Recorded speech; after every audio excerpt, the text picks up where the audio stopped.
welcome to Mothership Motorsports. I'm Dwayne Hale, and today we're going to talk about the new project on the bench here. We call her Emma. It is a 1978 Yamaha XS1100. We're going to document the build. This is what we're starting with.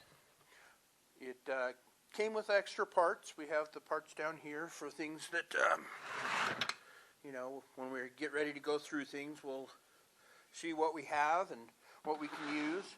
The idea of this build is to do a semi-cafe racer, but I'm going to be trying to use as many parts as I have and I can without spending a lot of money. I don't have a lot of money. This bike will be for sale, so it is a for sale bike at the end of the build.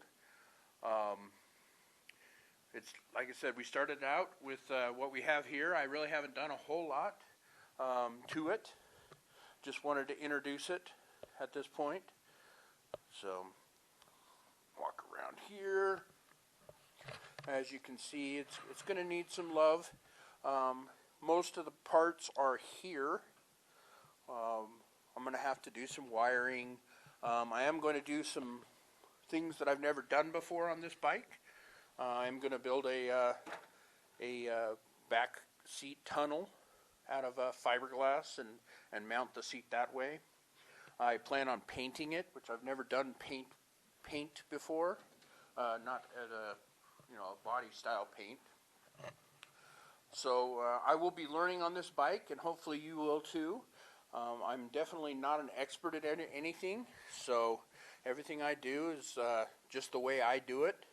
And in the comments, please let me know if there's better ways to do some of the things that I'm doing, because I always want to learn and get better at what I do.